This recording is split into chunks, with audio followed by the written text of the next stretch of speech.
Hey guys, welcome back to another video.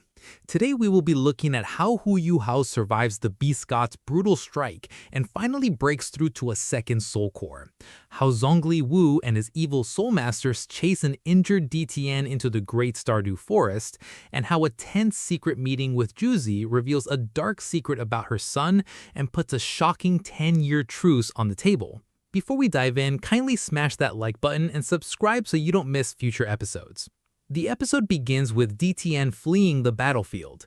His howl echoes for 50 kilometers as he tears open a crack in space with the Dark Dragon sword and disappears into it, escaping the Blood Sea that had been hunting him.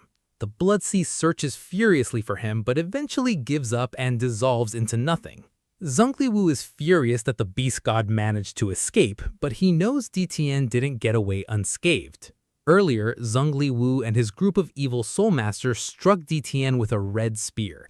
That spear managed to pierce DTN and drive that vengeful energy into his body. And now, Zhongli Wu leads his group into the Great Stardew Forest to hunt him down, believing that if they can finish off the Beast God, the Holy Ghost Church will become the single most powerful force in the world.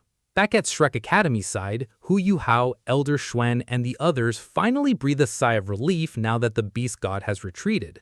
But the relief doesn't last long.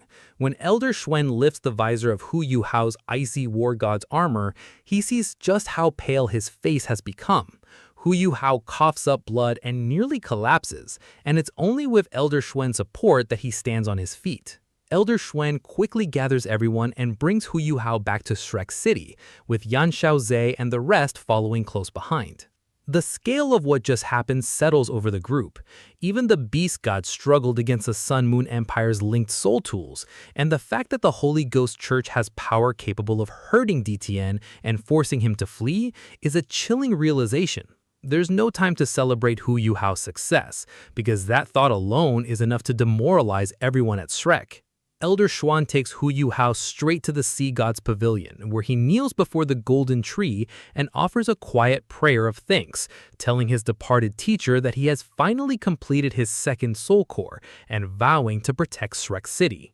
Elder Xuan turns away and hides his own face since he knows Elder Mu can no longer hear these words, but he can't bring himself to tell Hu Yu Hao the truth. Once they're alone, Elder Xuan checks on him, and Hu Yu Hao explains that his body feels shaken from taking the Beast God's attack, but his regenerative ability seems to have grown much stronger, and he expects to recover quickly.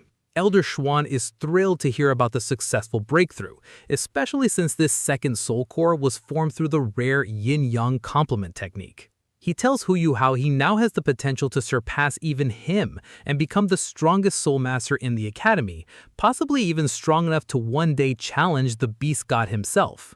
Hu Yu Hao explains what he believes actually happened out there. He points out that the evil soul masters chasing DTN have badly overestimated the extent of his injuries. Yes, the attack carried the vengeance of countless spirits and immense destructive force, but DTN also possesses his own set of yin-yang equilibrium soul cores, which make it very difficult for him to take serious lasting damage. Elder Xuan is surprised by this and asks Hu Yu Hao to explain more about how his own version of these twin soul cores works. Hu Yu Hao breaks it down for him. After forming the yin-yang equilibrium soul cores, the power from both cores fuses together, becoming reorganized, purified, and compressed. This grants his soul power the combined traits of spiritual power and ultimate ice, forming a distinct whirlpool-shaped energy that is both destructive and incredibly compact. He explains that the total volume of his soul power has roughly tripled since his breakthrough, and his overall fighting strength has increased roughly 5-fold. On top of that, this new soul power is remarkably resistant to outside energy, which is why he believes DTN, despite being struck by the vengeance-infused spear, will be able to endure and dissolve most of that damage over time. In his eyes, those evil soul masters have made a serious miscalculation by chasing an injured beast god straight into his own territory, a forest that's also home to other terrifying soul beasts like the Emerald Swan, the Bear Lord, and the Myriad Demon King. Elder Schwan reflects on how tough it truly is to fight someone at the Beast God level, and how as soul engineers rise in prestige thanks to advancing soul tool technology, the individually most powerful cultivators still sit at the very top of the pyramid. Thinking about soul engineer legions naturally brings Hu Yuhao's mind back to his encounter with the Sun Moon Imperial Soul Engineer Legion, a force so overwhelming that even DTN might struggle against in a direct clash. He knows that eventually, Shrek will have to face that legion head-on. Elder Schwan tells him to rest and focus on stabilizing his new power, and mentions that it's a shame Tong Wu Tong wasn't around, since the two of them together might have been able to hold their own against DTN. Hu Yuhao admits, a little awkwardly, that his soul power has changed so fundamentally that his martial soul fusion with Wu Tong might not work the same way anymore, though their fusion skills should still function. When Elder Schwan asks where she's gone, Hu Yuhao comes clean, revealing that he sent her to the Du Ling Empire to try and convince them not to send troops to Shrek City's aid. Elder Schwan isn't shocked by this, but he presses Hu Yuhao on what would happen if people found out what he had done. Hu Yuhao knows it looks like an obvious trap, and that the Du Ling and Starlo empires won't be able to resist the chance to team up against the Sun Moon Empire, even if it could lead them into disaster. Elder Schwan admits that Wu Tong's read on the situation is likely correct, but Shrek Academy simply can't afford to gamble everything on it. Their priority is the Academy's survival, especially now that they've seen firsthand just how powerful the Sun Moon Empire's forces have become, strong enough that even DTN had to avoid some of their attacks outright. Hu Yuhao understands the dilemma and explains that this is exactly why he pushed through his closed-door cultivation, hoping his new strength could tip the scales. He tells Elder Schwan that once he's recovered, he wants to pay a personal visit to the Sun Moon Imperial military camp. Elder Schwan agrees without asking too many questions, quietly guessing that this has something to do with Hu Yuhao's complicated history with the war god Empress Juzi. After settling Hu Yuhao into his room, Elder Schwan sends word to the Tong sect that he's safe. Hu Yuhao spends the next stretch of time meditating and recovering, drawing on the protection of his icy war god's armor and the strength granted by the dragon pill to heal from the concussive impact of DTN's strike. As his new soul power circulates through the mysterious heaven technique, his injuries fade completely. He reflects on just how much this breakthrough has changed him. His regenerative ability now surpasses that of titled Doluo or transcendent Doluo who only carry a single soul core, and the dual nature of his power gives him a level of flexibility they simply don't have. He compares his own duality to DTN's, whose power blends dark-type energy with a mastery over spatial power built from hundreds of thousands of years of study, at the cost of a relatively weaker spiritual power. Hu Yuhao realizes he still has a long way to go, especially when it comes to truly understanding his godly weapon, the Morning Dew Dagger, which had already helped absorb a huge portion of DTN's spatial attack and likely saved him from far worse injuries. As night falls, Hu Yuhao rises and steps outside, radiating a powerful aura. He estimates his soul power now sits around rank 92, with a raw volume closer to a rank 96 Transcendent Doluo, and thanks to his twin martial souls and dual soul power, he believes he can now hold his own even against the rank 97 Transcendent Doluo. He soars into the night sky, no longer needing soul power just to fly, since his mastery over imitation has advanced to the point where he can blend seamlessly into the air itself, undetectable even by soul tool scans.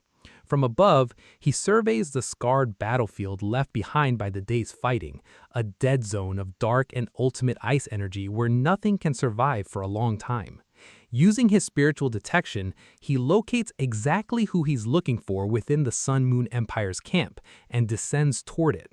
Inside her tent, Juzi sits distracted, still turning over the events of the day in her mind, particularly her uncertainty over how badly Hu Yuhao was hurt during his clash with the Beast God.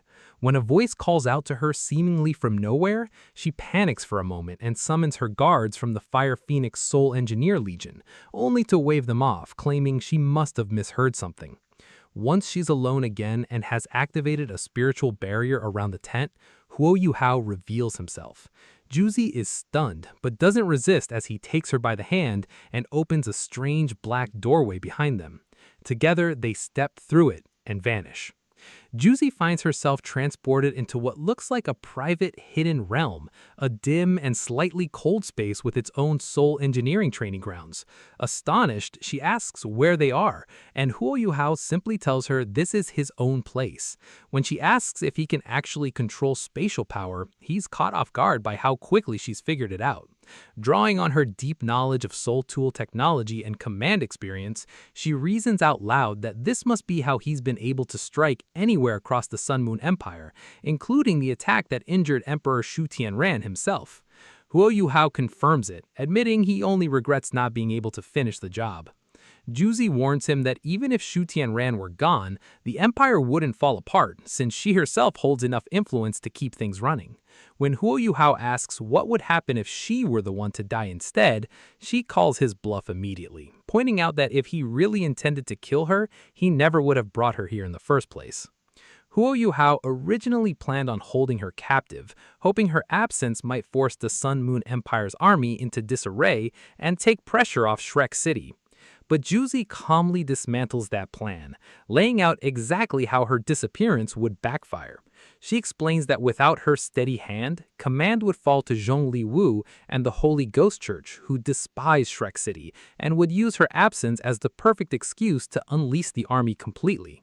She argues that as long as she remains in command, she's actually the reason the number of casualties in this war has stayed as low as it has.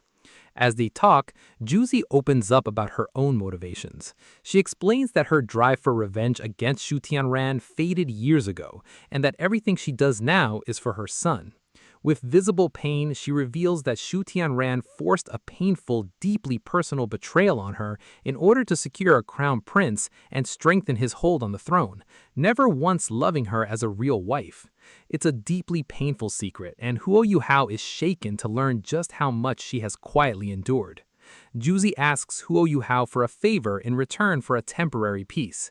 Help him eliminate Shu Tianran. She promises that if he dies, she'll be free to pull back the Sun Moon Empire's forces and hold off any invasion of the Doluo continent for a full decade, giving the Starlo and Doling empires time to close the technological gap. Huo Yuhao is stunned by the proposal, but tells him he needs time to think it over. The conversation drifts into more personal territory. Juzi admits she's calculated every angle of their relationship and gently teases him about his feelings for Wang Dong-er, now known as Tong Wu Tong. There's real tenderness beneath her sharp wit, and when she asks for a hug, Yu Yuhao hesitates before giving her a brief, careful embrace. She pushes him away afterward, calling him overly cautious, but admitting she's still happy for the moment. She reveals her true military target is the Dulese Empire, information she says she's only sharing because she wanted to see him one more time before he left. Yu Yuhao returns her to her tent and steps back to reflect. He realizes just how thoroughly Juzi outmaneuvered him throughout their entire meeting, using her understanding of his conscience and his feelings against him at every turn. He knows now more than ever how dangerous it is to underestimate the woman known as the War God Empress. Before heading back to Shrek City, Yu Yuhao releases the 3 Soul Engineer Legions from his hidden realm, bringing them and a large stockpile of resources back to reinforce the city's defenses. By the time the sun rises, he's exhausted but confident that Shrek City is far better prepared to withstand an all-out assault. He then heads to the Tongseg, eager to see Tong Wu Tong, who has just returned from her mission to the Dueling Empire. She wakes instantly and rushes to hug him, but her father's protective seal activates and sends Yu Yuhao flying across the room, a reminder of just how overprotective his future father-in-law truly is. Tong Wu Tong scolds him for attempting such a dangerous breakthrough without her there, worried sick about what could have happened if he'd failed. When he asks about her mission, she reports that her attempt to persuade the Dueling Empire failed. Their elite troops, 4 Soul Master Legions and 200 soldiers strong, are already on their way to Shrek City, expected to arrive the very next day. Yu Yuhao realizes this confirms exactly what Juzi told him, that her forces intend to strike at the Dueling Empire. Tong Wu Tong notices something else entirely, catching a trace of perfume on him and demands an explanation. Yu Yuhao, unwilling to lie to her, admits everything about his encounter with Juzi, including the brief hug. though her jealousy is laced with affection, and after some back and forth, she pulls him into a deep kiss that leaves his mind completely blank, ending, once again, with him crashing into the wall. Just after that, but not long after that, Huo Yu Hao begins putting the pieces together, and what he realizes chills him to the core. While the main Sun Moon army holds its position outside Shrek City, locked in a tense standoff that pins down both Shrek's forces and the reinforcements pouring in from the Douling and Starlo empires, Juzi has quietly pulled two of her most elite legions off the front line altogether. With the Douling Empire having emptied its own homeland to send troops to Shrek's defense, its capital, Lingdo City, has been left with almost no one to guard it. That's exactly the opening Juzi has been waiting for. Huo Yu Hao realizes this is no ordinary offensive. It's a decapitation strike, aimed straight at the heart of the empire while everyone's attention stays locked on the standoff outside Shrek. Without hesitation, he gathers Tong Wu Tong and the elite fighters of the Tong sect and races toward the Douling Empire at full speed, pushing himself past the limits of his new strength in a desperate attempt to get there in time. But he's too late. By the time he reaches Lingdo City, the damage is already done. The capital has been overrun, its defenses shattered by the Sun Moon Empire's elite legions, and the Douling royal family and its ruling government have been wiped out almost entirely. A city that had stood for 1,000 years falls in a matter of hours. Huo Yu Hao is left standing over the wreckage, consumed with grief and a helpless kind of fury, unable to change what's already happened. It's only now that the full shape of Juzi's plan becomes clear to him. She never needed to break through Douling's borders or grind through a long campaign. She simply waited for the empire to strip its own capital bare and struck directly at its heart. The consequences ripple outward immediately. Without a homeland or a government left to fight for, the 200,000 Douling troops still stationed at Shrek lose their will to continue the fight, and the alliance defending the city begins to fall apart. With Douling effectively knocked out of the war, the Starlo Empire now finds itself standing alone against the full might of the Sun Moon Empire, with the odds tilting further in Juzi's favor than ever before. Looking back on everything that happened that night, Huo Yu Hao understands just how completely he was outplayed. Every emotional moment, every word Juzi shared with him about her son, every ounce of hesitation she drew out of him had bought her exactly the time she needed. She predicted precisely how he would react, how Douling would commit its forces, and how Shrek would choose to hold the line, and she used every one of those choices against them. So that's all for today, guys. I hope you really enjoyed the video. If you did, kindly like the video, and if you are new to the channel, consider subscribing.